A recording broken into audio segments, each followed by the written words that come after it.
Boy, they share, and we didn't know this when we moved here in 2007, but they say there's more sunshine here in Boulder, Colorado than in San Diego or Miami. Like, what? More sunshine in Boulder than in San Diego or Miami? Yeah, so that's what they share. Uh, so I guess it's true. Okay, I'm seeing a little. Okay, there we go. So, welcome everybody. Thank you again for being here. The name of this program is called Raising Capital to Raise Consciousness. And I hope I'm seeing a little squiggly on the screen. Hopefully, we're not having technical difficulties and you can hear me. Um, I want to make sure. So, Garth, we're still good. Okay, there we go. Sorry, we don't usually have technical difficulties. Looks like we got a little something going on. So, our program is called Raising Capital to Raise Consciousness. So, and as we talk about raising consciousness, boy, this is one where just look out the window, right? I mean, just look out the window and feel into all of the things we have here as we come into the end of the year 2024, where our style of living on the planet, I'll call it, individually and collectively, in some ways, I'll just say it, has come off the rails, right? Because there's so many people that aren't really fulfilled the way they want to be. And then when we look at our weather patterns and the sense of division and all of these things, that's clearly not what we want either, right? So clearly there is a better way to live on the planet. And part of that better way is this whole Einstein thing, which we talk about here in Humanities Team, that this whole, where he talked about this illusion of separation that just creates this prison for us. And so this is a massive thing that is in this whole raising consciousness thing and living as our higher self. And then creating this remedy. I mean, isn't it unreal? The thought that, wow, could there really be a remedy that permits us to live individually in a really fulfilling way, an exquisite kind of life? And then that with tipping point, where that tips out into the world and collectively we start stewarding our planet better. We don't treat it like a warehouse. We really treat it like the sacred earth that it is, and each other, where many people, of course, marginalized, needs not met, et cetera, taking better care of each other, right? So that's what we're here to talk about. When we talk about raising capital to raise consciousness, that is what we're talking about, is elevating consciousness, living as our higher self, coming into that exquisite life, creating a tipping point where we do that together. And we're going to be talking about that here during this 90-minute program. So Humanities Team is a 501c3 nonprofit. 21 years old, founded in June 2003 by Neil Donald Walsh, myself, and actually there were some others there too back then. Um, and we're at this crucial moment where we know what is there as we look out the window and even as we look inside of our own homes. And the question is will we answer the call? Will we buy into this elevating consciousness thing? Will we live into it? It's an inside out job. Starts with ourself, right? Our vocal cords alone don't do much. So, so that's the thing, is it's a crucial moment. And we've been largely cash flowing for the 21 years. There are actually on this call, there's some big donors that have financially contributed to us, and I thank you. And that's helped us to get to where we are today. And now we're at this moment where we really need to go. We need to really scale for impact, I'll call it. And with even more donation, where people share. So we're going to be talking about that here during the program and inviting you, if you resonate with the work that we're doing, to share financially with us. Okay, let me go ahead and now introduce the speakers that are going to be coming on here with me. These are partners and colleagues. So as I mentioned, I'm the co-founder and the worldwide executive director of Humanities Team. Neil Donald Walsh is the author of the Conversations with God book series and co-founder of Humanities Team and the Changing Humanity's Future initiative. Neil is also a spiritual messenger whose timely words have touched millions of lives and changed millions of lives. Greg Braden is a best-selling author, scientist, and international lecturer and educator. He is also a pioneer in science and human potential. For nearly 3 decades, Greg has explored high mountain villages, remote monasteries, and forgotten texts so that he could merge their timeless secrets with the best science available today. There continues to be growing interest in his work, and Greg has presented his seminars and trainings in over 30 countries and on 6 continents to Fortune 500 companies, the U.S. military, and international businesses. Suzanne Giesemann is a spiritual teacher, author, and messenger of hope who guides people to the certainty that love never dies and that we are part of a multi-dimensional universe. She serves as faculty with Humanities Team and elsewhere, sharing the mission of helping people throughout the world awaken to their interconnectedness of all of life. Deborah Poneman is a true pioneer in the world of transformation. She has appeared in print throughout the world on TV shows with Coast to Coast, and for more than 40 years, through her Yes to Success seminars, she has shared the tools and techniques to live a life of transformation with hundreds of thousands of people all over the world. Yossi Amram is a licensed clinical psychologist, a CEO leadership coach, and an award-winning author, previously the founder and CEO of 2 companies he led through successful IPOs. Yossi has coached over 100 CEOs, many of whom have built companies with thousands of employees and revenues in the billions. As the author of the award-winning Spiritually Intelligent Leadership, How to Inspire by Being Inspired, Yossi is committed to awakening greater spiritual intelligence in himself and the world. Ross Hostetter is a lawyer, serial entrepreneur, father, novelist, gardener, trout fisherman, and lifelong spiritual practitioner.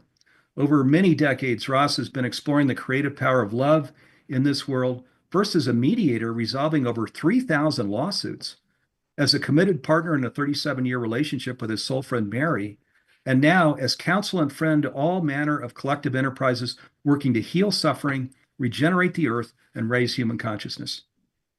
Michael Bernard Beckwith is the author, founder of Agape International Spiritual Center, and co-founder of Association for Global New Thought. Over the years, Michael has worked together with many spiritual leaders of the world, including His Holiness the Dalai Lama, for the purpose of peacekeeping. And last, definitely not least, Stephanie James is a seasoned psychotherapist and transformation coach, a dynamic public speaker, published author, filmmaker, and podcast host. Stephanie James is also the host of Igniting the Spark, a worldwide weekly podcast on mind, body, spirit. Stephanie has the unrelenting commitment in her personal mission to bring as much love and healing to the world as possible. Her latest book is called Becoming Fierce.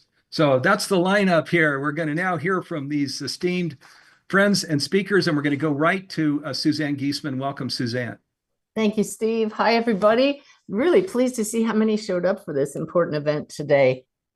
The title, Raising Capital to Raise Consciousness, couldn't be more appropriate. It's unfortunate that we need money to help people get to know who we really are, but it's just a fact, and it actually is part of our evolution to not fear giving money, to not have fear around not having enough money. And I love that this program here, you'll be able to feel the elevated consciousness and be part of that. I love that everybody's donations give them access and give others access to Humanities Stream. The courses are phenomenal. There is nowhere else online where you can get access to this many high quality courses that show people who we really are. And when I talk to groups, as I'm going to do right now, I love to show people that anybody can learn to connect with higher consciousness. One of the ways that I love to share that fact is with the latest experiences that I've had in doing the same. My background as a Navy commander left me in a place where I never would have believed there's a greater reality, or would I have believed that you can learn to connect. But please understand the story I'm about to share with you. I had no idea that higher consciousness was our very birthright to connect with it, because we all are connected by and as consciousness. And that's what the courses on Humanities Team show us. I don't know how many programs now I have, but with Humanities Team, but I know that this week alone, they shared 2 watch parties with my newest course online called Let Your Spirit Soar. So I wanted to share, as I always do, the latest evidence that we are souls here and now, that we are all connected by the web of consciousness. And this one started the day we got back to this house from traveling across country, I got a call from my chief of staff, my head assistant, Stephanie Fennig, and I couldn't understand a word she was saying. She was in hysterics. And I thought, oh no, she already has a daughter across the veil and a stepson across the veil. Please do not let anything else have happened. And she said, they found my mother. She's unresponsive. I don't know if she's dead or alive. And I got her to breathe. We got her to calm down. I reminded her what we know, that it's no matter what, everything's going to be okay. And it turns out that her mother had had a massive stroke. And the doctor said that 45% of her brain was damaged. They didn't know if she'd regain consciousness, but they were holding out hope for that. Well, a few days passed and it was not looking any better. She wasn't regaining consciousness. And I started tuning in, and I remembered two phenomenal cases where I have talked to people who are still very much in their body, but I was talking to their souls and getting evidence that they were fine. So I reached out to Stephanie, knowing that she and her 7 brothers and sisters were all gathered around Mom every day. I said, Stephanie, how would you like to sit with me and see if we can talk to your mom's soul? Would that bring you all comfort? And I would never have offered that if I didn't know this was absolutely possible, and that we would know it was her by her telling me, her mom telling me things I couldn't possibly know. Well, Stephanie was all in, very excited about that. So we got on Zoom just like we're doing right now. And I just, using the tools that I teach in all of my courses on Humanity Stream, I just asked her mom to merge her soul's energy with me, her consciousness. The second I asked that, I suddenly felt as if I've known her mother for years and I loved her instantly. I said, oh, Stephanie, your mom is a riot, but so loving. I was able to describe her personality. She said, that's my mom. So right away I said, okay, Mom, you need to tell me some things I don't know, like what's going on in your hospital room right now. And I said, Stephanie, this is so funny. We've been working together for a year and I don't know what religion your family is, but your mom's showing me somebody putting a rosary in her hand and taking it away, and putting it in her hand and taking it away. You guys are Catholic? And she said, Suzanne, 4 or 5 times today, I have put my mom's rosary in her hand and taken it away. And I said, well, there we go. We're off and running. Okay, good one, Mom. What do you want to tell us? She told me it was like being in 2 worlds at once. She said, right now, when I think about being in my body, I feel a fogginess all around me. And it's really kind of nice. She said, I never let myself get like this. And I said, Stephanie, your mom is letting me know she wouldn't like alcohol. She wouldn't do drugs. Stephanie said, oh, God, no, not my mom. She wouldn't even take an aspirin. She'd take a drink and take 1 teeny sip, but don't let me get off balance. And I said, well, she's kind of liking this feel. But now she says, but at another level, she's above it all, watching everything that's going on. She said she feels all of you around the bed, but she's laughing very much at your singing. You guys are singing to her. And Stephanie said, we've been saying prayers left and right. But last night we said, why don't we sing some hymns to Mom? So the 8 of us started singing and we started laughing hysterically because my one brother is completely monotone and it got us laughing. And I said, notice this, your mom is laughing. So you're looking at what looks like a body that's completely unconscious, but she's very aware of this. So I have more I'm going to share with you in a minute, but I hope that this gives all of you the awareness that here's somebody that didn't even know that we could talk to people in a coma, now getting this kind of evidence. And what does it tell all of us who have been through situations like this when we're with a loved one who's in their final days? They're still completely sentient. So what else did she tell me? Oh, her mother was so funny. She said, when I became aware what was going on and where I am, my very first thought was, I hope I left my room neat. And Stephanie started laughing. She said, oh my God, that is my mother to a T. She wouldn't want anything out of place and it would be her first concern. And then her mother, you can see the conversational tone of this here. Her mother said, Stephanie, you don't have to worry about what you wear when you come to visit me in the hospital. This is a conversation. I am not picking up data from a field. This is from Mom. Stephanie started laughing. She said, Suzanne, I changed my clothes 3 times today before going to the hospital. I put on a pair of holy jeans and I said, oh, I can't wear these for my mother. Then I changed to something else and I said, oh, no, that's too tight. My mother won't like that. And here's her mother in a coma telling her, you don't have to worry about what you're wearing. The most beautiful part, and this is really important for all of us, is her mother said, I can feel all your prayers, and it's why I'm hanging around a little longer. The love from all of you is so palpable. Then she showed me those little squishy balls that some people hold to help their stiff hands for arthritis. And she showed me making that motion with little balls that were like red hearts. And she said, every time somebody's praying, I feel it like these love bombs hitting me physically in my body.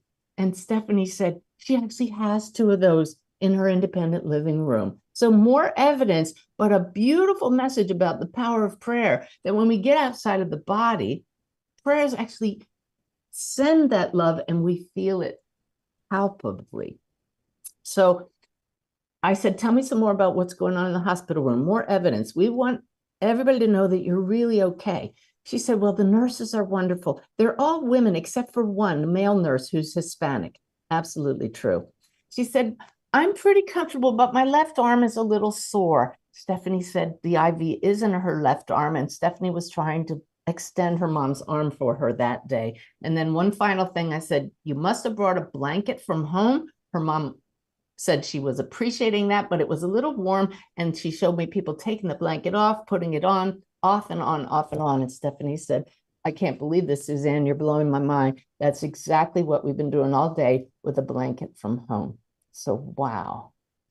Then she did say, I'm not coming back. And what did everything she just shared previous to that do to help prepare the family for that? To let her know she's still going to be as conscious as she is in a coma, in a body, or whether on the other side. And this is what Humanities Team helps us to know, that consciousness is fundamental. We want to make everybody in the world conscious of these things. I'm so proud that my Stephanie is one of my former students, and she connected with her mom right away when she did pass 2 weeks ago. She felt her mom's presence. I've connected with her already with wondrous moments that show that communicating with her now that she's passed from the body is no different than communicating with her when she was in a coma. Yes, it's different than face to face, but wow, what a blessing to know that consciousness doesn't die, that we can access higher consciousness using simple tools that you'll learn on Humanities Stream by practicing yourself and coming to know we are all connected. Isn't that worth pulling out your wallet and helping get that word out to the world? I can't think of a more important message. So let's set any fear of lack of abundance aside. I know I'm going to do the same. It's just innate in the human nature. You know, that left brain goes to safety and security. But when we realize this same universe that we're tapping into is what provides to us exactly what we need, then we know where to put our money. So thank you for joining us today. I hope I've inspired you with this message and given you the awareness, not the hope, the awareness that we are all souls and can communicate soul to soul eternally. Thanks, Steve, for giving me this opportunity to share that. Suzanne, oh my God, thank you. Wow, such an important. You went mute, Steve. Was muted. Sorry, I didn't mute myself there. Yeah, such an important message. So thank you so much, Suzanne, and just those stories where we really go right down into the deep of how this works in families that where people are blown away. I mean, can you imagine? What would you pay, right, to be in touch with a loved one on the other side? And here's the thing is Suzanne does have 7, she has 7 now, master classes and educational programs on Humanities Stream Plus, and she teaches you to do this. I use the Bless Me method myself. So thank you so much. Beautiful, very powerful, Suzanne. And now Deborah Poneman. So get ready. Deborah, come on, please. All right. Well, it is truly an honor to be here with Steve and Suzanne. I don't know if you saw my face. I'm like the whole time you were talking. And I'm so happy to be here with Dee and all of the other speakers coming up, and especially with all of you joining us from around the world. I always look at the places where people are from, and it just blows my mind. We have Bonnie from Scotland, and Rosa from Iran, and Evan from Stockholm, Sweden, and Terry, she says, from Chile, London, and Marcia from Napa, and Miguel from Ontario, Canada. And I am right now in Fort Lauderdale. So, Elaine, I've got to see you. I see Elaine Starling is here. And Steve was saying about how there were more sunny days in Boulder than there are in Miami. I could attest to that because I've been here for 3 days and I haven't seen the sun. So, what a treat for all of us to be together as a one world family. When the world is so divided, and we are here to honor the very lofty yet achievable vision of humanity's team, which is to make conscious living pervasive around the world by 2040, just 15 short years, and to make our time on earth ever more meaningful. As Steve has said many times, humanity is in a race against time, and many people feel that the challenges are insurmountable, but we at Humanity's Team do not think so. The reality is there are solutions. The first time I was invited to be a part of Humanity's Team was as a panelist for this event called Global Oneness Day. And it was about 11 or 12 years ago. And I remember thinking, wow, this must be an amazing group of people to be working so hard to put an event together to create global oneness. And when I discovered that the group was actually called Humanity's Team, I was even more excited and curious about who these people were. Because what is a team? A team is a group of people who come together with a common purpose. And here was a team formed not to win some game, just for, 6 or 8 people or a tournament or a World Series, but this group, this team wanted to win on behalf of all of humanity. It was humanity's team. It gives me goosebumps to this day. And when this team wins, everybody wins because it's about raising the vibration of the entire planet. Their mission isn't about changing the future for some, because if humanity's team succeeds, everybody wins. And if this team wins, it would change the future for every single person and every single creature on earth. So I became an active member of this team, first by being a speaker and then a host during Global Oneness Day, which then became Global Oneness 2 days, then 3 days, then Global Oneness 4 days. I don't know how many days it is now. But then I created a masterclass for Humanity Stream with the incredible Christy Whitman called A New Kind of Power. And then I became a part of the Humanities Team Advisory Board. And you know what? The vision that I saw this team had 12 years ago just continues to get stronger and the commitment greater. And I'm truly happy to be on a team that's taking action. See, no one on this team, and you see the members here, no one on this team wastes their time putting their attention on what's wrong. We might mention what's wrong with the world, but we know that, as a great teacher, Maharishi Mahesh Yogi once said, that which we put our attention on will grow in our lives. So if we put our attention on what's wrong and constantly talk about that, we're adding fuel to that fire. And there are a lot of fires on the planet right now, both literal and figurative. But the members of this team, they don't sit around wasting their precious breath talking about how the world is, crumbling and going to hell in a handbasket. No, the conversation at Humanity's Team is, what can we do? How can we serve? How can we contribute to a world that works for everyone? And then offering powerful knowledge and programs, ways to awake each person's own individual consciousness.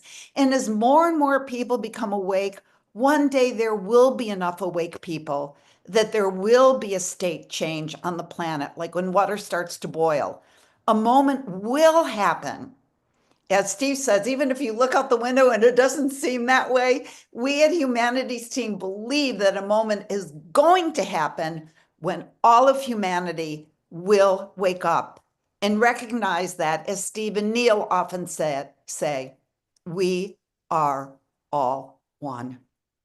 We are a one world family. And speaking of Neil, even in his Conversations with God books that he began writing in the 1990s, God, through Neil, makes it clear that if we want to create a world where we come together as one, a world that's bathed in love, a world that works for everyone, if we want to change humanity's future, we do have to take action. We can't just wish it. Visualization is good, but we're here today because we have it on good or God authority that the time to take action is now, not tomorrow. Steve said this at the beginning, and not my least favorite day someday. Now is the time we need to act. And Steve and Neil and all of us are laying out the steps that we can take. Global oneness is not a pipe dream. Science is even on our side. Albert Einstein said many years ago that everything in creation is energy, waves of energy. And Nobel laureate physicist Eugene Wigner, I don't know if you ever heard, he's not as popular as Albert Einstein, but he said that our consciousness is at its basis made up of the same fundamental energy, and our consciousness and our thoughts affect matter.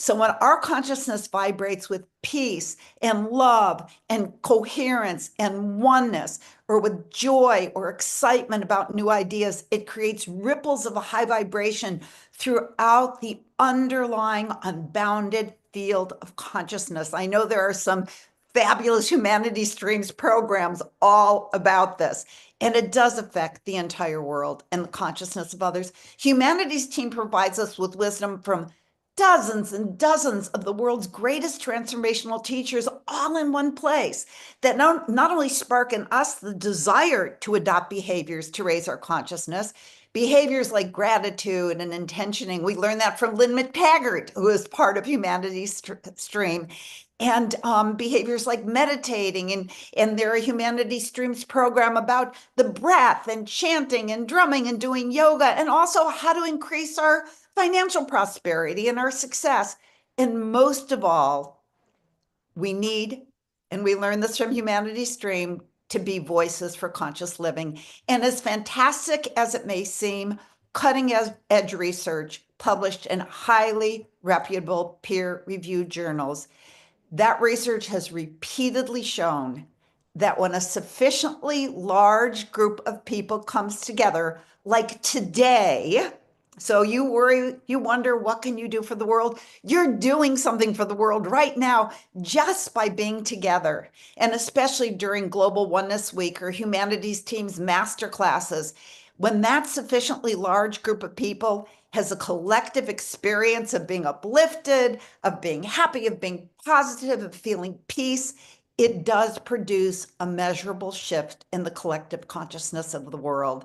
Again, documented studies here in the US based on FBI crime statistics and other respected measures that during times when groups of people are gathered for good, significant changes, reductions in crime, reductions in violence. Lynn McTaggart does this research. It's all on Humanities Stream. Reductions in wars and accidents and hospitalizations.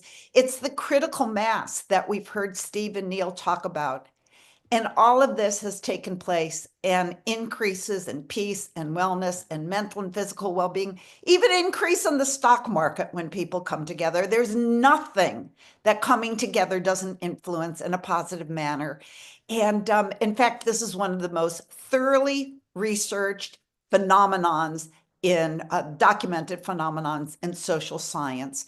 And how reliable is that data? The probability of finding those results by chance is less than 5%, which brings us back to here and now. So personally, I feel so grateful for even having the opportunity to be part of a team with such wide-reaching potential for good.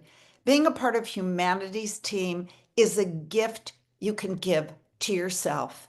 It's a chance when you're thinking, what can I do? How can I serve? Well, get yourself some good karma by contributing to the upliftment of the world. So I invite you to take advantage of this opportunity to join us and support Humanity's Team Capital Raising Campaign, raising capital to raise consciousness. Steve talked about being called to do something, so I hope you are called to help our efforts to raise capital, to create a new world, a better future for all of humanity. We can do it. As Steve often tells us, we are just one decision away from changing humanity's future. And as Neil heard, he heard this question, he might even share it when he speaks later today. He heard a question many years ago from God: who will be on humanity's team? And we hope that the answer is all of you. We're in this thing together. Be part of our initiative. Donate what you can. We can do it with your help. So thank you so much for being here, and welcome to the team. All right, Deborah. Wow, welcome to the team. Yeah, I'm going to hold up a card here too that Suzanne Giesman created. So if you can see it. So I'm a member of Humanity's Team. So let's make sure you get one of those cards. You're all members of Humanity's Team, all 8 billion people of us. We are all members of Humanity's Team. Deborah, that was exquisite. So the whole process for raising consciousness that you walked us through so brilliantly, and she's a true pioneer. Oh my God, most of the leaders whose names that are on television and so on, they were trained by Deborah Poneman back in the day. Deborah, thank you. We're going to Neil Donald Walsh now. He has created a recording for this program. We're going to watch it, and there's a short video then after that we're going to watch from Michael Beckwith. They both created programs for this Raising Capital to Raise Consciousness campaign. Here we go. Going over to Neil now. Hello, everyone. I'd like to share with you today an idea that the future is brighter today than it's ever been. The world is better today. You know why? Because you're here on the earth right now. Did you know that? It's true. Each piece of loving and expanding and healing energy that you bring to the moments of your life is also brought to the moments of the lives of others. And it is in this way that you change the part of the world that you touch. You have enormous power within you. It is in truth the power of the divine. God works through you, as you. And to the extent that you allow this to occur consciously, as an intentioned event, to that extent you become the savior we have all been waiting for. I have not chosen those words lightly. I know what it sounds like, what I just said. So let me explain. Each of us is a savior, and only a few of us know it. We have come here to save our fellow human beings from the mistaken notions that others have about themselves. We have come to remind each other of who we all really are. That's what the Buddha set out to do. That's what Moses set out to do. That's what Christ set out to do. That's what Muhammad, bless his holy name, and Krishna and all the great teachers set out to do. That is what we have set out to do as well, by the way. I mean, you and me and all the rest of us. The only difference between us and those other teachers is that they remembered who they really were, and some of us have forgotten, unless we have not. In the moment of our remembering, we join those teachers in consciousness. It's like a kind of a Spock mind meld. Remember the mind meld from Spock? We become one in consciousness with the only consciousness there is. Most of us, once we have discovered this secret, float in and out of that one consciousness, during the days of our lives. The great teachers simply remained there. We can remain there too. Or certainly we can reside there for a bit longer than most of us now do. Do you know how to do that? There's a trick to it, and it's easy. The way to remain in a higher state of consciousness, connected to the one consciousness that is to help another person remain there. That is why all the great teachers did what they did. They took the message of who they were and of who we all are to everyone else whose life they touched. They spent their lives reminding everyone else of who we all really are, one with God, one with God's creation, and one with each other. You can do the same thing. That is what humanity's team is all about. Humanity's team has a very clear agenda. We seek to invite the world to consider alternative ideas about God, about life, and about each other. We are spiritual activists, urging humanity to take action in the struggle to raise ourselves up from our most primitive ideas about ourselves. And we seek to create community around that goal so that each individual member of humanity's team can leverage his or her power, multiplying it enormously, magnifying and focusing it in such combined intensity that it can make miracles happen. The idea of humanity's team came to me in a dream, actually, several years ago. In the dream, I saw the world as some kind of field on which teams were competing for some kind of prize. It was just a dream I was having. But in the dream, I noticed that each team wore a different color jersey. You know, there were blue jerseys, red jerseys, green and yellow jerseys, white jerseys, black jerseys. And the thing I noticed in this very real dream was that all the members of the many groups were always competing against each other. In some cases, ruthlessly. And there were not winners in the competition that was going on. There was no way to win in the competition. That was part of the dream, and the dream was so upsetting that it actually woke me out of a sound sleep. And I realized that I had been caught in a metaphor. I was asleep. I mean, in life, I was asleep. It was time to wake up. I saw that there were so many different groups on the field. And as I reminisced about how everyone was competing and no one was winning, I found myself asking, why can't we all wear one jersey? Why can't we all form one team? Why can't we just create, humanity's team? My heart raced with the idea. As my mind took hold of the notion, I knew that a group called Humanity's Team had to be created. I got up, it was the middle of the night, but I got up and I jumped on my computer to grab the domain name because I thought to myself, there's no way in the world that the domain name is going to be available, but I'm going to give it a try. There was no one had taken the name Humanity's Team. I couldn't believe it. I thought, are you kidding me? After all these years, no one has ever taken the name Humanity's Team? Of course, I grabbed it immediately. And that was the beginning of something very special. And with the extraordinary help of a man named Steve Farrell, who, when he heard of all this, said, I'm in, and dropped his entire prior life work and offered to become the worldwide director of such an enormous undertaking.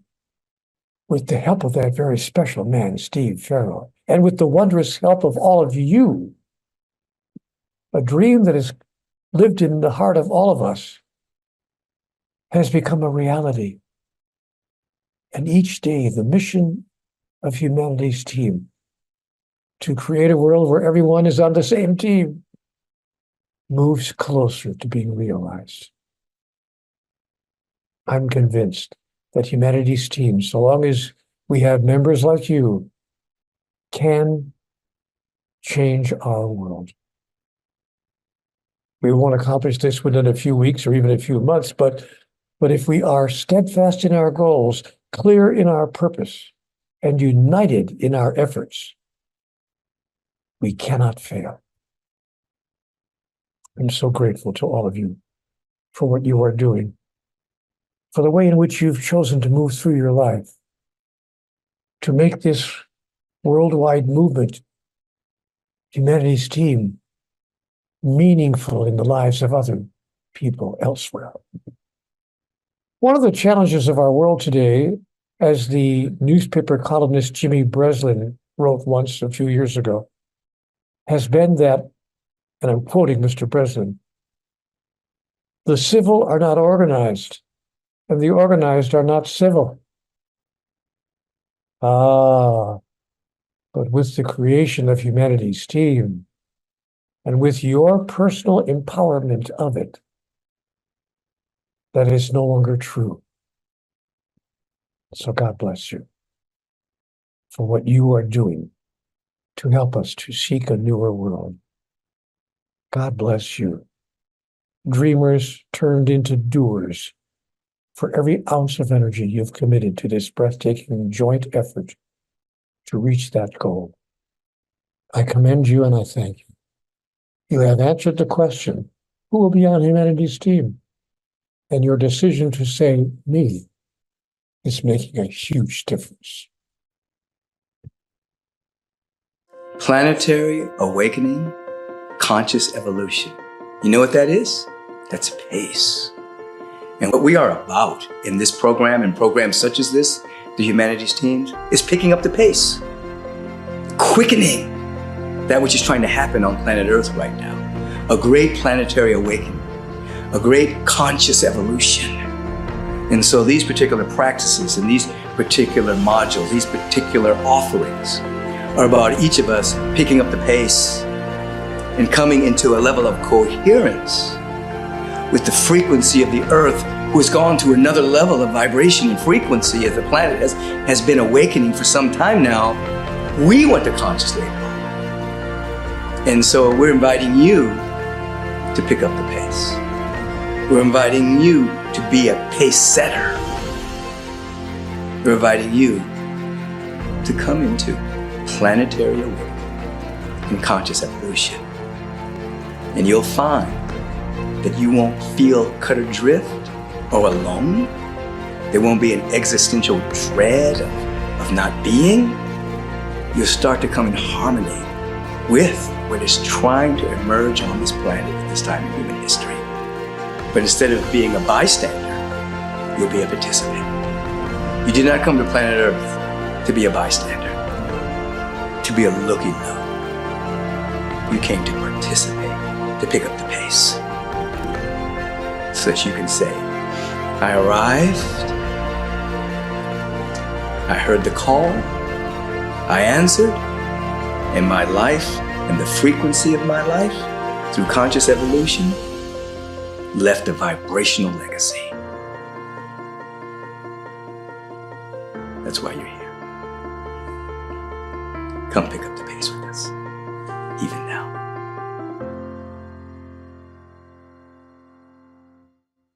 Okay, wow.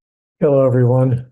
I'd like to share with you today an idea that the future is brighter today. So was that brilliant or what? Oh my God, Neil and Michael. So blessings and gratitude to you, dear brothers. Wow, what powerful messages. Thank you, thank you, thank you. And we're going to go to Yossi Amram now. And Yossi, another powerful leader out in the Silicon Valley area, Northern California. Yossi, welcome.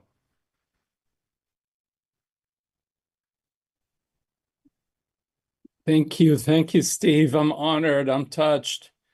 Let's see if I can find any words. So yeah, I'm just impacted by all the words I've heard. And yeah, Suzanne, thank you so much for your inspiring story that highlights how we're all really indestructible souls. And Deborah, for your passion and enthusiasm and combining the science that highlights how the impact of our alignment really impacts the world. And then following Neil, I mean, reminding us to remember who and what we are. Because when we remember, the word remember, we become members. Remember into humanity, into the great chain of being. And then Michael, who spoke about our opportunity for each of us to make an impact. So I'm just honored to be in this lineup of speakers and to see, several hundred participants plugged into this grid of light across the planet. As Deborah highlighted here, we have people from Iran and South Africa and whatever other parts of the world, and just gives me an incredible hope that there's all these people connected to this grid of light with this shared intention. So if you haven't done so, I know we're giving you a lot of information. Let's just take a moment and look at the gallery view and all the places the people have said hello from, and let that impact you. Doesn't that give you hope? I mean, it certainly gives me hope to hear such great people and to know there are hundreds of people across the world and in many countries. I know Humanity's team has 65 country coordinators. So this is a global movement, and it's just touching to think about it. So I think it's an incredible time to be alive. I mean, as humanity, we've pushed the boundaries of what's possible. We are in an era where human intelligence, our IQ, has landed us on the moon. We've split the atom. We've deciphered the genome. We have even developed artificial intelligence that rivals and exceeds many of us, certainly my own. And we've cultivated emotional intelligence, or EQ, through which we've learned to recognize our emotions, to empathize and connect with others, build deeper connections, at least with the people close by. But despite all this progress, the world feels ever more chaotic. We're facing, soaring rates of loneliness. It's an epidemic. There's anxiety, depression, addiction, mental health difficulties are skyrocketing. And there are threats of political polarization, wars, environmental crises, disappearing species. So how can we, as a human species, achieve such extraordinary advancement and still face such levels of turmoil? So it's clear we're grappling with challenges that neither our cognitive or emotional intelligence alone can solve. So what's the answer? For me, the answer is spiritual intelligence, which I see as the third critical dimension that elevates us beyond IQ and EQ. So spiritual intelligence, or simply SI, is our ability to apply and embody spiritual qualities and resources to enhance our daily life functioning and well-being. These are the qualities that have been celebrated across millennia, across all the world's wisdom traditions, like purpose, service, gratitude, compassion, integrity, humility, presence, and so on. In my research, I interviewed 71 teachers across all the world's traditions, and those were nominated by their peers, or Christians, Muslims, Jewish, Buddhist, Islam, Hindu, earth-based, Taoist, all the world's traditions. Regardless of their theology and cosmology, they came back to these same 22 qualities that I identified. And these qualities amazingly overlap with what are called character strengths in the field of positive psychology. There's a measure developed by Marty Seligman and his colleagues that identify 24 qualities and virtues as character strengths and values in action. And over half of them map into these qualities of spiritual intelligence. So basically, we've got the ancient traditions for thousands of years that have spoken of these qualities. And now we have modern science, and my own research and that of many others have shown that spiritual intelligence contributes to our well-being, satisfaction of life, quality of life, resilience, mental health, individual and organizational productivity, and many other benefits. So there's a growing body of research. The spiritual intelligence is completely aligned with science and logic. And so, but what's at the core? What's the foundation? Why do we call it spiritual intelligence? So the word spiritual comes from the root spirit, which means the animating breath of life, which is really our essence. So as Neil talked about, when we connect into who and what we are, our essence, our life force energy, these qualities naturally emerge. And so there are two corollaries to that. One is our interconnectedness, our inner, and then our interconnectedness, which are really two sides of the same coin. So the first part, the interconnected, is what all the wisdom traditions from millennia talked about: know thyself. And when we go deep into ourselves, we realize that we're actually also interconnected. So our normal view is that we're all separate ego, skin encapsulated ego that are separate. But in reality, right now, every inhale I'm taking, I'm drawing in oxygen that have been generated by the trees outside, the plant here on my desk, which you can't see. And every exhale is my carbon dioxide, which is their inhale. And all of us here are connected through this grid of light, literally. I mean, the internet is electromagnetic frequencies. There is a grid of light that connecting all of us. So we're all interconnected. So this is, as Steve calls it, is our Galileo moment, or our Copernican revolution is shifting from, we used to think that the Earth is at the center of the solar system because that's how it looks. You look at the sky and the sun is moving around. And this is how it looks. We're all like separate, like you're there and I'm here, the tree, the plant is there and I'm here. That's sort of the egoic view. But, our Galileo moment, our Copernican revolution is when we wake up into the understanding and move from an ego-centered view to an eco-centered view. And that much like the Earth is born out of the sun and is sustained by the energy of the sun, without which we would be floating in space as a rock that's dead. And so likewise, we're born out of the web of life, the one web of life. And we're each like cells in this cosmic organism of life. So we have an individual identity.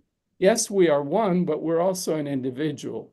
And for me, this is a key point. I know some traditions like Vedanta, etc., say that the individual is an illusion. I think that's a mistake, at least my experience, my view.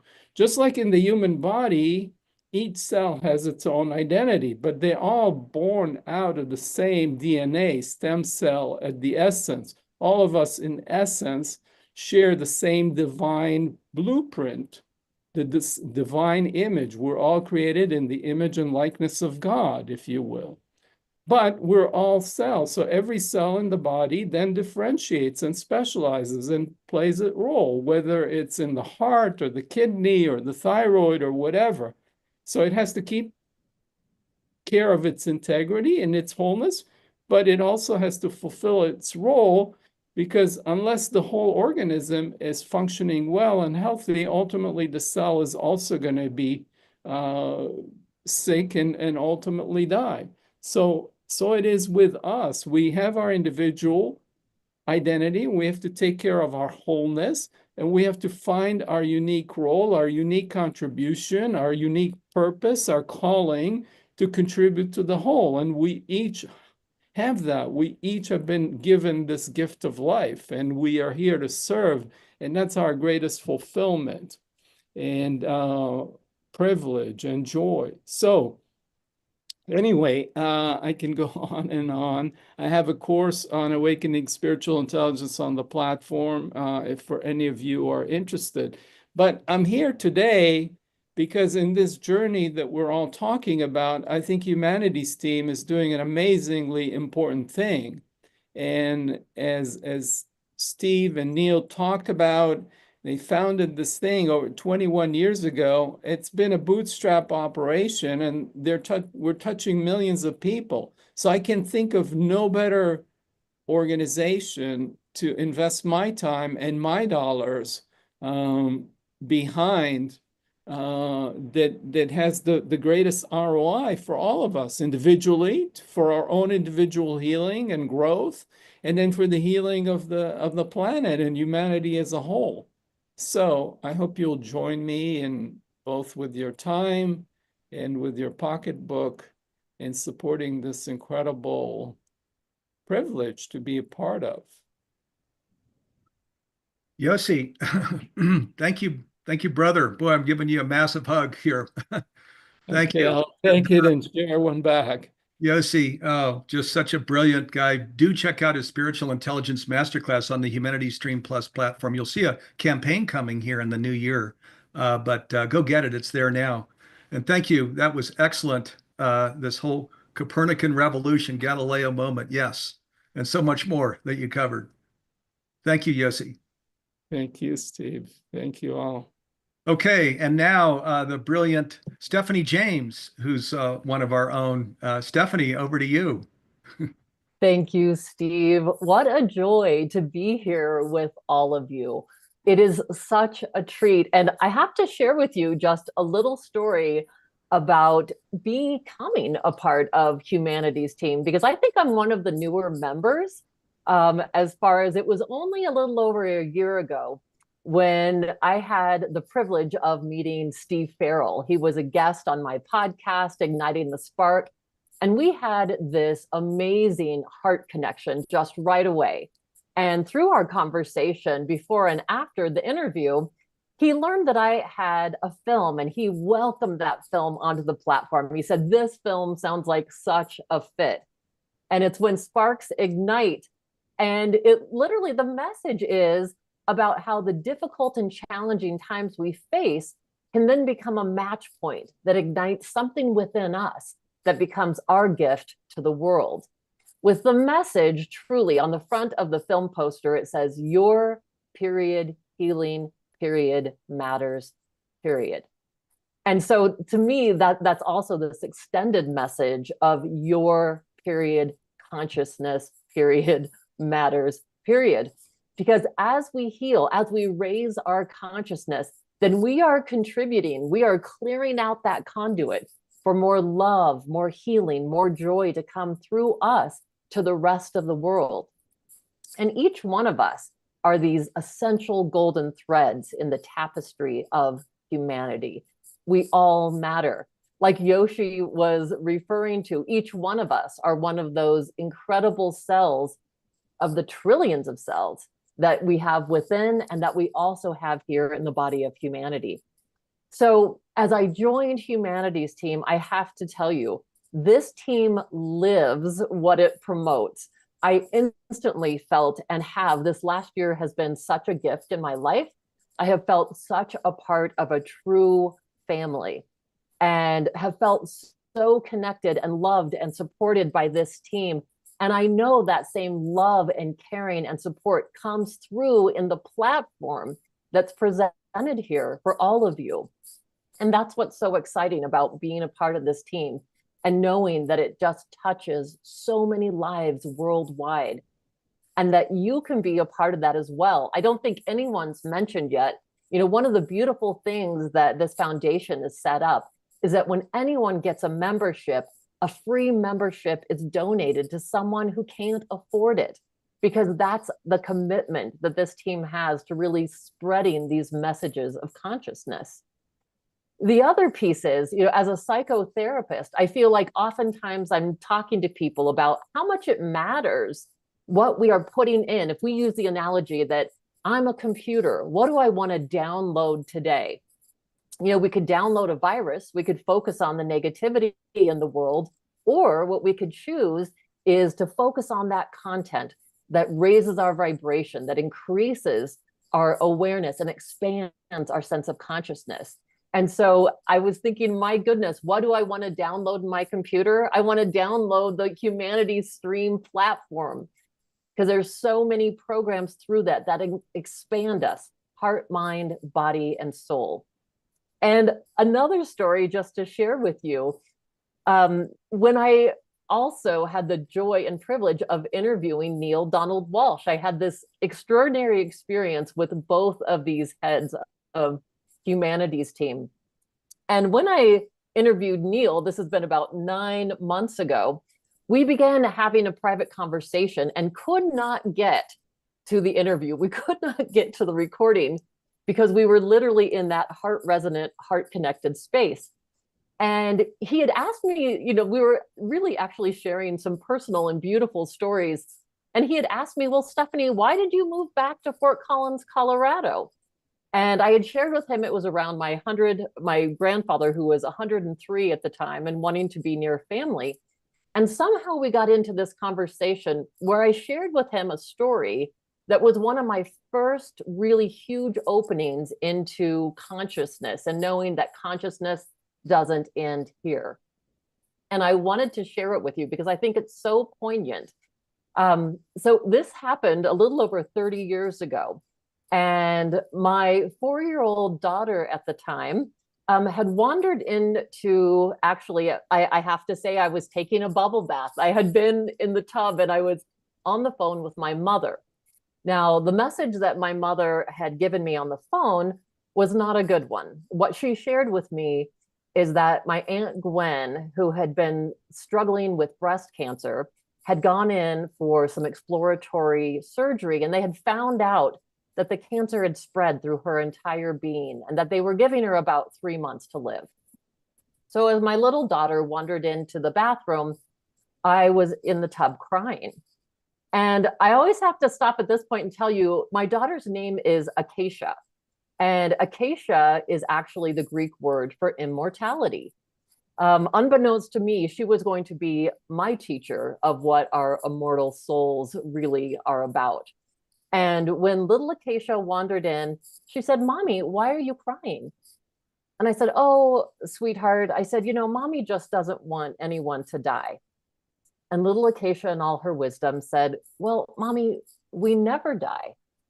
And even though we didn't go to church at the time or talk about heaven or God, I said to her, "Oh, honey, I know, we go to heaven." And she just looked at me and shook her head and said, "Mommy, there's no heaven. But when I was in the sky before I came here with God," and then she pauses, she said, "I was a light." And then she said, "Do you remember your other mother, Dorothy?" And I just went, oh my gosh, my other mother, Dorothy? My other mother, Dorothy, was my grandmother who died when I was 13 years old, that there's no way Acacia would have known. My grandfather married a year later. And after my grandmother died, he married one of his childhood sweethearts. And so my daughter's entire life, the only person she knew was Grandma Seal. So for her to know that, she said, "Mom," she said, "when I was up in the sky, your other mother Dorothy's light was a light with me. And so God took some of her light and put it with mine, and I got to come down and be your daughter." That was one of the most profound moments of my life. I called my mother back, it being my mother's mother, and we all had a good cry again. And I tell people, the ending of that story that I think is very interesting is that we didn't tell my grandfather at the time. I think he would not have necessarily been open to that. But we held that as this really beautiful thing in our family. And about 8 years later, we're all sitting around the dinner table. I have a large family. There's 22 of us all gathered around these huge dining tables. And I'd have to say, my grandmother, Dorothy, was very much like myself, like my mom, where we were just, we're very much like, no one's a stranger. We talk to the person sitting beside us at every restaurant or movie theater or, wherever we are. And my daughter Acacia is much more reserved. She's very introverted. So she didn't have the personality of my grandmother. But my grandfather said at this dinner with 26 grandchildren in total, he said, Acacia is the most like Dorothy of any of my grandchildren. So he could see that spark, that light within her. So it wasn't personality, it was that light. And that is such an essential thing. We all have that beautiful light inside of us. That's that essence that connects all of us. It's what circumstances or situations sometimes feel like they cover up, but it's always there. And our work together is how do we uncover that spark, that light that is us? And so I can think of no better way than to help share these messages that are on this beautiful platform that show us that we are more than just these physical bodies, that we truly are the human body having a spirit, or excuse me, a spiritual being having a human experience, that we are both. And what a beautiful way to contribute, to be here and to be able to share in raising up humanity's team, because it raises up all of us and bringing this beautiful programming worldwide. What a joy. So thank you all so much. Thank you for allowing me to be a part of this team and this family. Just blessings to you all. Okay, and blessings to you, Stephanie. What a beautiful message. Very profound. Oh, thank you. Thank you so much. Just an extraordinary woman who is a member of our team, Stephanie James. Thank you. And Greg Braden is here. So, Greg, we're going to go straight to you, and then we're going to go to Ross Hostetter and me after Greg. Greg, welcome. Thanks for being here. Steve, thank you. Stephanie, thank you for everything you just shared. I didn't want your conversation to end. I'm here being mesmerized in our little, I'm in our studio just outside of Santa Fe, New Mexico. I don't think you and I have met. I love everything that you said. And I'm honored to follow you because I think what I'm going to say really, really supports everything just beautifully and perfectly. So thank you for the work you do, and thank you for the message that you just brought to this community. Steve, what would you like for me to do today? We haven't had, this is unscripted. We haven't had this conversation. Right. Yeah. Well, Greg, thanks for being here. Greg has a crazy schedule, and he said, "No, I want to be here, Steve, for the global gathering and fundraiser."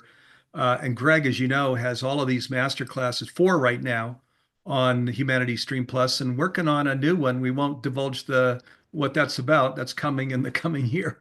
Very excited about that. But yeah, Greg, your work inspires people all over the world. You know, more and more people where they're coming to this understanding that we are just amazing individuals with this divine essence. And we don't need to just jump on things like artificial intelligence. We are Sure. divine, divinity itself. And you tell people, I love this on all of your programs. Do we love ourselves enough to create the life in the world that we know can be ours? Do we love ourselves enough? And that's kind of really where we maybe want to go, because you deliver such a powerful message there, Greg. Well, Steve, I just want to take this opportunity to thank you and everyone that works with you, Humanity's team, for creating the hub that you have created that is now the focus of a global community. You know, community is always important. It's more important now than ever, because I think everyone watching this broadcast knows this isn't business as usual. This is an extraordinary time in the history, not just of our nation, but in the history of all nations, in the history of this planet. And there are reasons for that. We're witnessing this extraordinary convergence of natural rhythms and cycles. Some are better known than others, some are more obscure, creating this rare and precious window of time where we get to choose what our world and what our lives look like. And the thing is, Steve, the world out there is simply a reflection of the way we have been taught to think of ourselves. And my message is we're absolutely not what we've been told. We're so much more. Steve, we're probably more than we've even allowed ourselves to imagine that we can be, because the indoctrination for multiple generations is that we are a weak and flawed species. And because we are flawed, we need something outside of us to be the best version of ourselves and to be successful in life. And that something is being touted as technology. So there's now a concerted effort, not just to use the technology, but to replace our humanness, our natural biology, with the technology, with artificial intelligence, computer chips in the brain, chemicals in the blood, RFID chips in the body, nanosensors running through the circulatory system, and it goes on and on and on. And what I have said in the many programs that you and I have created together, that I have been honored to share through Humanities Team, is that the best science of the modern world is now telling us, Steve, that in many instances, we not only meet, but we exceed the capacity of the technology that we're being asked to put into our bodies, because we are wired for this kind of change in history. The word that I'm going to use a word, and for some people it has baggage that makes it uncomfortable. So let me use the word, and let me define the word with contemporary language. That word you've already mentioned is divinity. What we're talking about is human divinity. Many people link this with religion, and I can see why, because there are schools of divinity that make that connection. But the definition of divinity, when you look at the definition, this is a mind blower for a lot of people. Divinity is our ability to transcend perceived limitations. And that's it. Transcend, to become more than, and I love this next part, perceived. We may be living limitations in our lives, in our society, in our culture that aren't even real. Steve, there are limitations that we've been indoctrinated to accept through our family, our culture, our society, through misinformed science. And our divinity is what allows us to become more than those limitations. So when we talk about divinity, what examples of divinity? Imagination is an expression of divinity. Creativity, innovation, the ability to love without fear is a deep expression of divinity. The ability to forgive without expectation of something coming back to us. The ability to heal our bodies is an expression of divinity. And it's difficult to heal because the divinity begins with the way that we think of ourselves and we see ourselves. It's difficult to heal if we think of ourselves as these flawed, frail, error-prone forms of life. So my program, Steve, that I've done alone, and I've had some amazing colleagues, Lynn McTaggart, Bruce Lipton, Nassim Haramein, Howard Martin, Deborah Rosman from the HeartMath Institute, and you let me know if I missed any, but and some new ones to come. We explore these different facets, not necessarily from this perspective, but we explore these different facets of human divinity so that we can become the best version of ourselves and ultimately create the best world possible. Humanities Team has given us an amazing platform with like-minded people. And, we don't always want to speak to the choir. It's good to have people that don't always see things the way that we see, because, Steve, we're the product of multiple generations, at least since the Second World War, of indoctrination through our media, leading us to think of ourselves in the world in ways that support other people's agendas. And there are some agendas that are served by us thinking of ourselves as frail and weak. So you've given the world a platform to counter that. I want to make a distinction here. And in the kind of conversations that we're having, and many people see this as a battle. If it is a battle, it's not a battle that we win. And here's what I mean by that. The idea of winning is an old idea of forces opposing forces. We're more than that, Steve. We're human and we're divine. We don't want to win, we want to triumph. And the way we triumph in this ancient battle that wants to attempts to steal, to veil, to deny our divinity, the way we triumph is we live our divinity. We live the best versions of ourselves. We love without fear. We all know how to love. How many of us are able to love and surrender our love in exchange for something greater? Or do we always have a little fear that if it doesn't go right, we're going to be lost and we're going to be annihilated? So we hold something back. How many of us have learned to love without fear or forgive? Many people forgive and they look around to say, who is it that just saw me do that forgiving? Because they're expecting something in return. Pure divinity is where we love fearlessly. We forgive without expectation. We heal because we're made to heal. And it all comes down to love. And this is what you were alluding to, Steve. A lot of people don't have the conversation in the way that I'm having it. This is my language.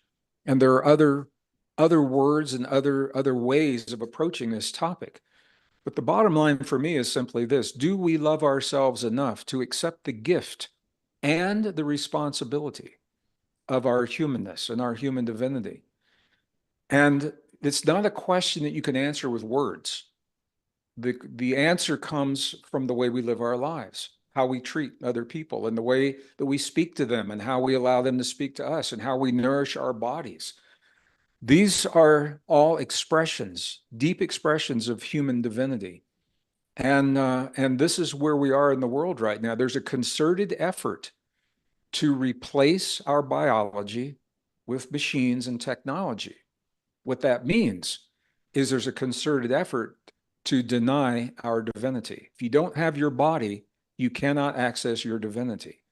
So how do you triumph in that battle? You triumph by living your divinity, by living the deep truth of what that means in your life. Steve, does that make sense if I say it that way? Absolutely, it does. Living our divinity. You bet it does. Yeah. Yes. This awaken, ascend, just really step into the fullness of who we are, right? No Yeah. hibernate any longer here with this. Well, I think so. I think, if we're going to do it, now is the time to do it. I do have a new book. It's called Pure Human, that is released January 28th. And I want you to know where that title came from.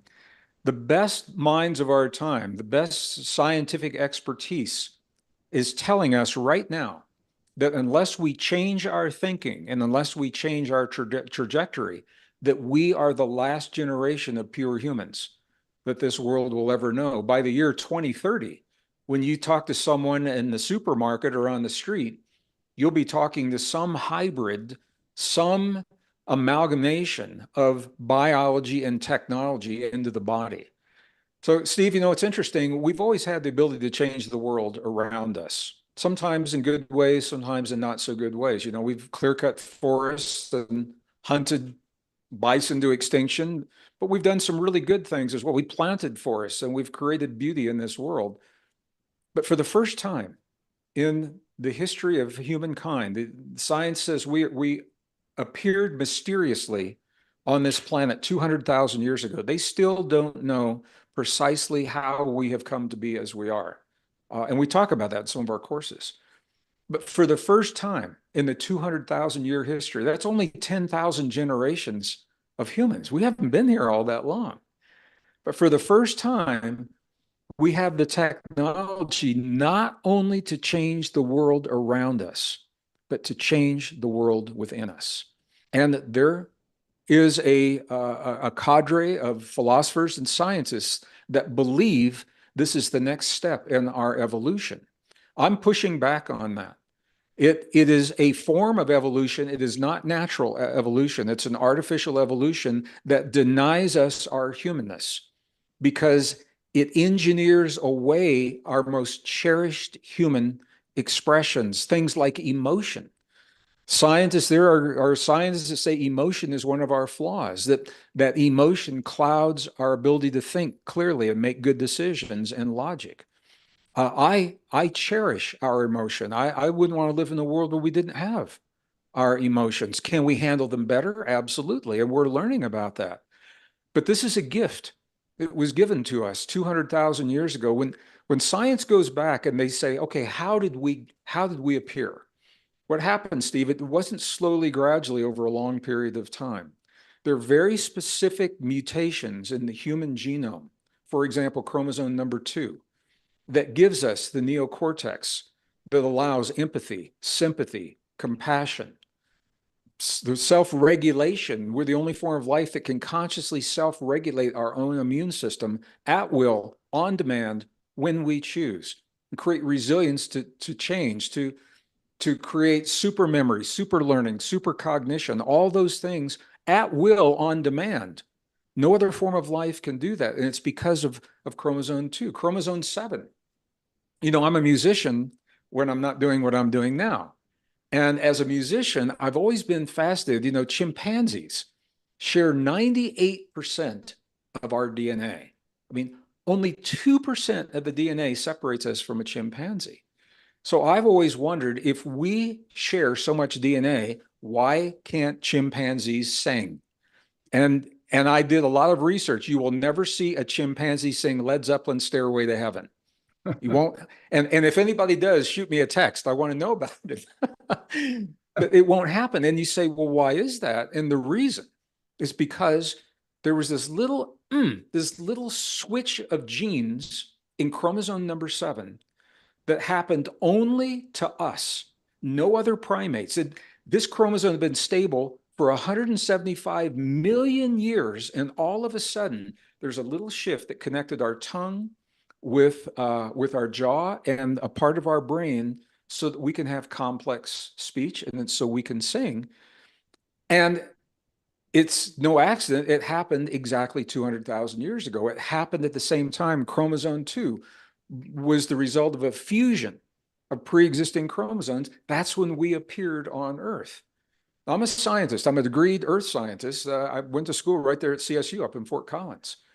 And as a scientist, what I have to say is that we have evidence of some kind of intervention, because the best geneticists tell us these mutations cannot happen in nature. They are not natural processes. Chromosome 2, for example, once the fusion occurred that gave us that chromosome 2, there was more. Then genes were added, and genes were taken away, and genes were silenced to stabilize that fusion. That doesn't happen in nature, and it doesn't happen all at once. So I have to say there is some form of intervention as a scientist. Now, my personal opinion, who or what, I've got a lot of ideas, and we talk in our courses about ancient civilizations and what they say to us, and who or what may be responsible. But the reason I'm saying this is because I made a statement. I said we were given the gift of our humanness that gives us and makes possible our divinity. Our divinity is a gift. And I think perhaps the greatest task that we face in this generation, Steve, is the willingness to love and cherish and preserve and protect our humanness, rather than relinquishing it to the technology. I was with a group of young kids recently, and they said, Mr. Braden, and I said, nope, please call me Greg. And they said, okay, Greg. They said, what if we accept the computer chips in our brain or the chemicals in our body and we don't like it, we can just go back. We can just go back to what we used to be. You can't. And here's the reason. Because of our humanness, what our bodies do is they morph and adapt to the new system in the body. And so the body, the way it used to function, no longer functions the same. So it's not like a little switch. You can dial it and say, test this, no, test this, no. There's an adage in biology that says use it or lose it. And that applies to everything we're talking about. When you begin to replace natural biology with synthetics, all the things we talk about, chemicals in the blood, computer chips in the brain, all those things, the natural systems begin to atrophy in one generation. And then the next generation, through epigenetics, the body says, oh, yeah, well, we used to do that, but we don't do it anymore because we have a chemical or a chip that does it for us. And so we don't do that anymore. This is how you lose a species. The systems become a vestige of something that used to be. So let me just give a perfect example. When I was in school back in the 1950s, 1960s, I was taught that we are born into this world with a finite set of brain cells. You get what you get when you come in, and that's it. And that was the leverage at CSU not to drink another beer. They said, if you drink another beer, you're going to destroy those brain cells, and you've only got so many to start with. But now we know that's not true. And this isn't a reason to drink, but now we know that this isn't true, that we're producing new brain cells every moment of our lives until our last breath. Stephanie, your grandfather, your grandmother, they were producing brain cells up until the last moment. But here's the key. There's a catch. If those new cells, if those neurons are not engaged in a meaningful way, within about 7 days, within about a week, they will atrophy and die because the body feels they're not needed because they're not being used. That principle applies to every system in the human body. And this is something our young people aren't taught. So when we talk about replacing our bodies with synthetics, what we're doing is replacing these natural abilities. And, the synthetics, Steve, are never going to have empathy. And we're never going to have love the way that we know love and forgiveness. Identity or In any of these things. So I think, and I'm not anti-tech. I'm a high-tech guy. You and I worked in during the Cold War years. We were in the computer industry. And I appreciate the technology outside of my body. And I think what's happening, what I see happening, and I know I've just got a couple of minutes here and I'll be brief. What I see happening, Steve, I think two parallel societies are emerging right now. Let me just back up. I think we all agree there's a lot of hurt in the world. We have a lot of deep hurt in the world that is unresolved. Unresolved hurt becomes fear. And fear is often expressed as hate. And I think we all agree there's a lot of hate in the world right now. What we're seeing is our global family, our brothers and sisters, that when they express that hate, what we're seeing are deeply hurt beings. We're seeing our global family deeply, deeply hurt. And I think this is important because when we express these deep emotions, this unresolved hurt, what happens is we respond differently. All right. So the world that we see now, I see two parallel societies are emerging, and it's happening right now. There's a segment of our society that is all in on everything. They're all in on all the new technology, the latest gadgets, outside their bodies, inside their bodies. I was with a group of young kids I mentioned recently. Grand Theft Auto. They said, if I could play Grand Theft Auto with a computer chip in my brain, never touch a keyboard, and no cables to my computer, why wouldn't I want to do that? They're all in on everything because they've never been given a reason to not think that way. They've never been given a reason to appreciate the sacredness, the sanctity, and the specialness of the human body. But then there's another segment of our society. When I go to I live in a rural area in northern New Mexico, just outside of Santa Fe. And when I'm home, the few days I'm home, and I go grocery shopping at my little food co-op, and I see my neighbors, and they're really, really good people, but they're not having these conversations. They don't have time. They're struggling everything's so expensive. They're struggling to make ends meet. But what they say to me, they say, Greg, something's not right. They know something's not right. They said, the world's moving too fast. We need to slow down. We need to get back to basics. And what they're doing is they're pulling their kids out of public school so that they can teach them the values in their home, but not just the values, the skills that will actually serve them in the world that they're not getting in the public schools. They're growing their own food. They're drilling their own wells because they don't trust the city water. And so they are rejecting the technology. Now, those are two extremes. And I don't think it's sustainable to have those two extremes in the world that we have right now. Sometimes they're in the same city. Sometimes they're in the same household where the kids are thinking one way and the parents are thinking another way. It's not like it's geographically divided. So here's what I think is happening, Steve. We're going to do what humans always do. We're going to check each other out because we like to people watch.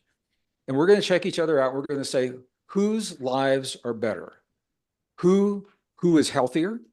Who's happier? Whose children are better adjusted? Whose lives are more fulfilled? And the answer to that question, I think, will probably lead us to a middle ground where we'll use the technology and allow it to serve us rather than become slaves to the technology. And I think in that way, we honor the gift of our humanness, the gift of our divinity, because there are ways that the technology can actually allow us to express our divinity in deeper levels. When we have an idea and we innovate and we imagine and we want to share that with other people, the technology is a wonderful way to share when we're allowed to do it, when we're not censored. Anything that denies our divinity is a form of evil. And it's a whole conversation we can have about that. There's biological evil, technological evil, psychological evil. But now, as a benchmark, anything that we're asked to do, anything that the policies come down or we're proposed to embrace these new ideas, and we don't know if they're good for us or not. All we need to do is ask, does this enhance or deny my divinity? So that's probably a good place to, we could all just sit here for a couple of more hours, Greg, because this is so inspirational. Well, I had 30 minutes. I started at 4 after, and I was going to go. And I'm watching my clock, and I was just going to wind it down, Steve. I appreciate the opportunity because the reason I'm saying all this, I want to make it relevant. Humanity's team and the streaming service give us ways to explore different facets of our divinity at a time when there's an effort to deny that from us. And that's what I wanted to say. I wanted to emphasize why it's important.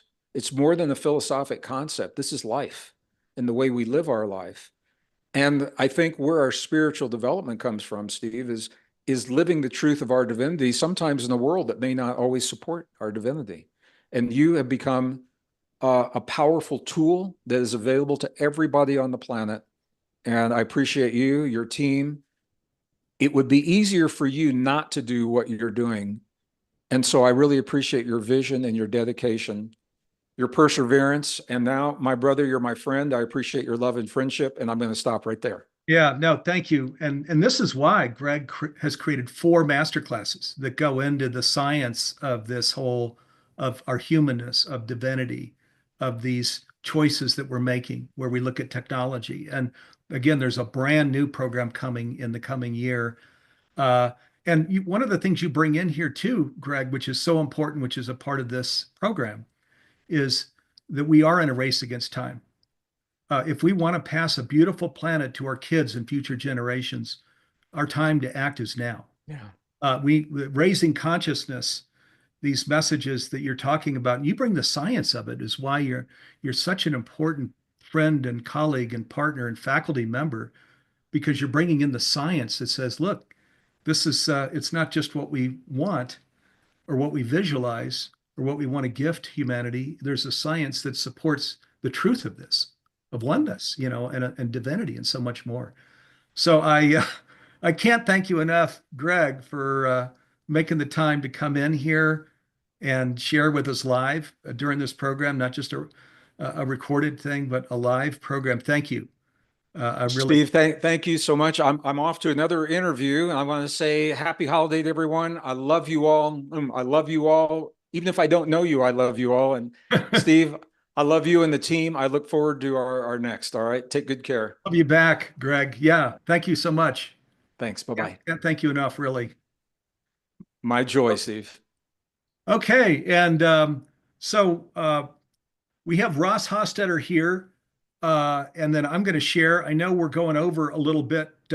Ross, did you want to come in and share briefly? Or sure can, but just checking with you, Steve. We're at 90 minutes. I can yield my time to you if you need to take it from here. I've got a couple things I'd love to say, but go ahead if you're ready. Do you want to take a minute or two just Yeah, to, sure.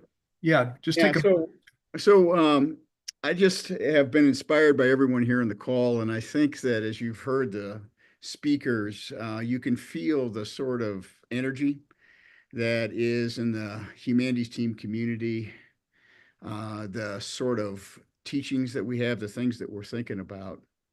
And I just want to share, I think, just three basic things. Number one, it's clear to me that we are in an inflection point. If you look around and see what's happening with ecology, with politics, with global systems, you can see that we're in a period of deconstruction and that wrecking balls are being put through the system that we have right now. Fundamental assumptions are changing, and that this is one of the most generative times that we could possibly be alive. This is one of the very best times to be here because rapid change is happening, and it's happening on a fundamental level. What we're doing here at Humanities Team is interjecting something into that process of change. We all know that change is coming and it's accelerating. And what we're interjecting is the truth that consciousness itself is the first domino of change. If we attend to our consciousness, it affects everything else in the stream of cause and effect that comes afterward.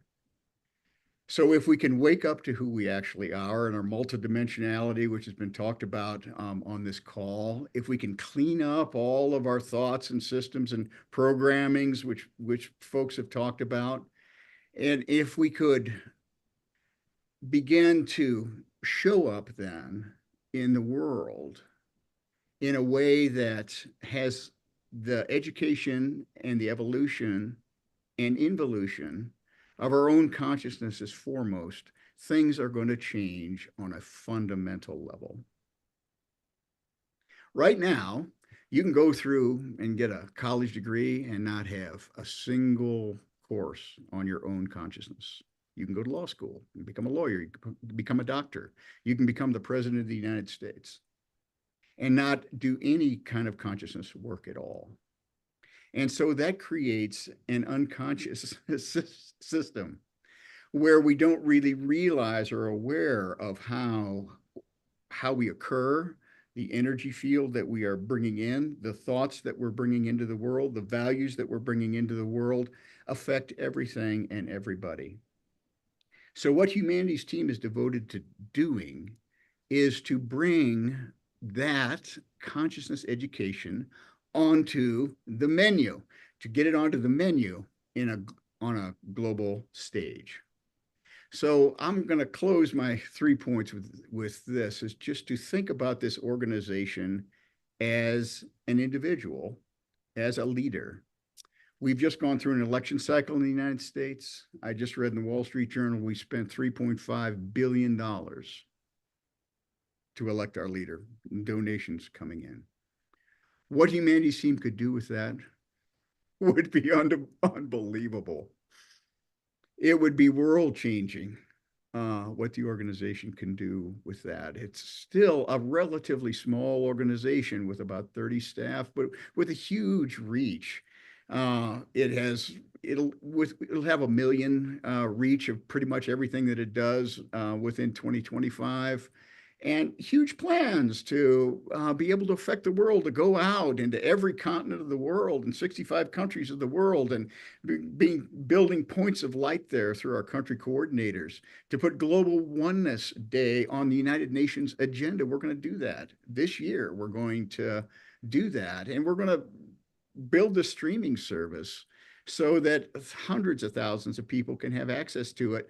And we would like nothing else but to give it to them for free.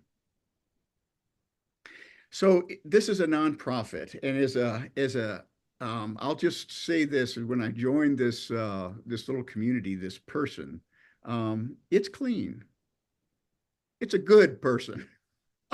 It has mature leadership. It has spiritually intelligent people on it. It has a high vibrational tone. It doesn't argue. It executes well. And we've spent an awful lot of time in the consciousness movement, and I've been in it for 50 years. We've been at a lot of time working on our interiors, and this is a very important thing to do because it is an inside out job. But the time is coming now where we need to step up and become leaders and to change not only our interiors, but business, politics, economics, how we relate together in the world. And we're at a point where this movement is going to move into its adult stage and into leadership.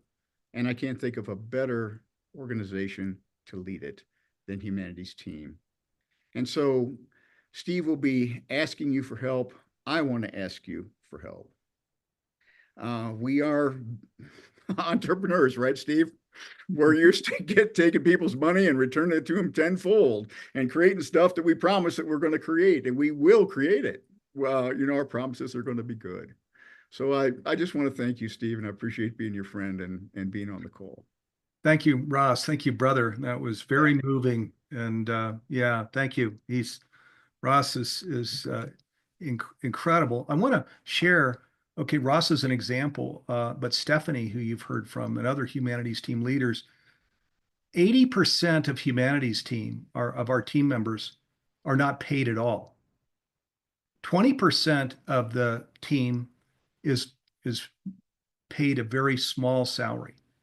Now, I'm not proud of that, but I'm just want to share that truth. So when we're talking here about raising consciousness and the investment that we want to make here, with where we already are the largest streaming platform in the world, the largest library of masterclasses that are consciousness raising and global, we are making an enormous investment. So this isn't a handout kind of thing where we're coming to you and say, can you do this? That's what's going to take us there. What we're doing here is we're saying this is a crucial moment, actually an auspicious moment, yes, auspicious, because we can feel the success that is coming. When we say make conscious living pervasive worldwide by 2040, we feel that. We know it's true. We know we can get there. And we're making a massive investment. Ross, with what little compensation he receives, Stephanie James, who you met, or 65 country coordinators who don't make a nickel, and I'm not proud of that. So, but this is the investment that we're making. And my wife and I, this year alone, have put in 120,000, which we used to create a match. And then a donor came in here just in the last week and said, that match is done. Let's put in place a $250,000 match. This is what this woman just did in the last week, created a $250,000 match. And so that's in place here now. And of course, we're a nonprofit 501c3. If you're in the United States, then there's a full tax write-off. We need to raise another $1.1 million for this team to be able to come together and really start scaling for impact in the way that we want to. There are 3 initiatives that we want to fund right away. One, we are the largest streaming platform right now in library for consciousness raising masterclasses, but we want to take our number of subscribers to 100,000, and we're less than 5,000 right now. This involves public awareness. There are 2 for-profits here in the world in the transformational space, focusing on other things like manifesting and stuff, that are spending, each of them, they're spending $3 million a month each to create public awareness. Humanities Team is spending $10,000 a month right now to create public awareness. So you can see the just massive difference here in terms of funds available to really make the world known of all of these incredible consciousness raising programs. So initiative number 1, go to 100,000 subscribers with the platform. And there's the 1-for-1 that Stephanie James mentioned. Initiative number 2, it was mentioned that the United Nations is going to this year put Global Oneness Day on its calendar. That will happen. There's a team devoted to that, and we're meeting with people in New York City to make that happen. That's just the first step. Once it's on the United Nations calendar, just like Earth Day and International Day of Peace, you create budget to get this day out in the world in a big, big way. That's how Earth Day became what it is. That's how the International Day of Peace became what it is. So to fund activity at the United Nations and out in the regions where people become aware of what science is affirming is true. Oh my God, which all of us talked to. Yossi brought in, some of the science of this, the Galileo moment, that it's true. We really are all one. So to fund that initiative, that's initiative number 2. Initiative number 3, we have 65 country coordinators. They aren't paid at all. We don't even reimburse their expenses. I'm not proud of that. So an initiative to put some funding out there to the 65 country coordinators so they can go into libraries, schools, create live events where we talk about things like this. Some of those country coordinators are on this program right now. So those are the 3 initiatives we want to get funded right away. Put a little more income to our team. Bring in a fuller team. We have the controller, actually was the CFO for Gaia, a big public company in our space, who's working inside of Humanities team. We don't have the budget to do much more than a very small part-time activity now. Same thing with Ross. So we want to raise $1.1 million as soon as we can. We have a $250,000 match in place, and we're making a huge investment ourselves, investments of money, investments of income.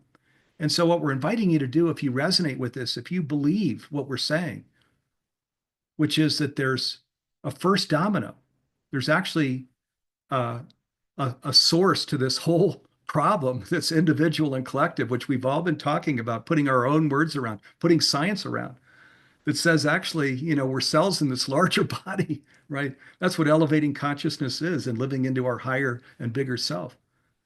So if you believe that's true, and if you believe, as Einstein shared, there is no separation, and that the only way that we solve any problem is to elevate consciousness, then we invite you to share. That's what we're inviting here. Just share with us financially, because we're digging deep, all of us in Humanities team.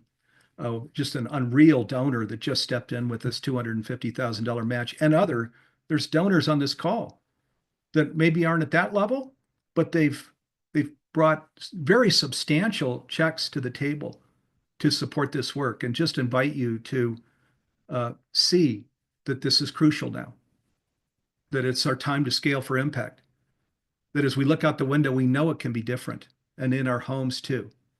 And to say, I'm going to financially support that now while we're in the season of giving, while we're in the holiday season. And a lot of people do look for their philanthropic cause that they want to contribute to before the year end, December 31. So we just invite you to, if you believe in us, to share with us, to share financially with us.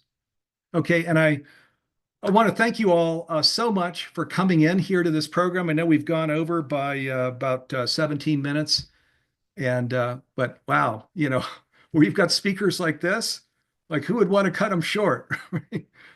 Amazing speakers. So thank you so much to the partners, colleagues, faculty that have been here, and to you all, is the big thank you, viewers.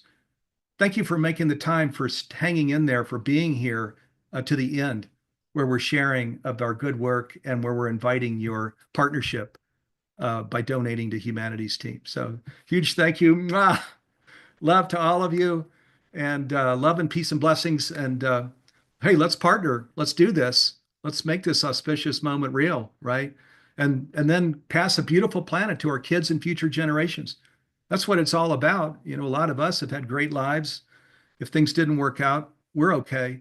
What about our kids and our grandkids and future generations? That, among other things, is maybe the biggest gift that we're giving in doing this work, creating a compassionate, sustainable, and flourishing earth, heaven on earth, for all of us that are living on this beautiful planet. Thank you again, and love and peace and blessings, everybody.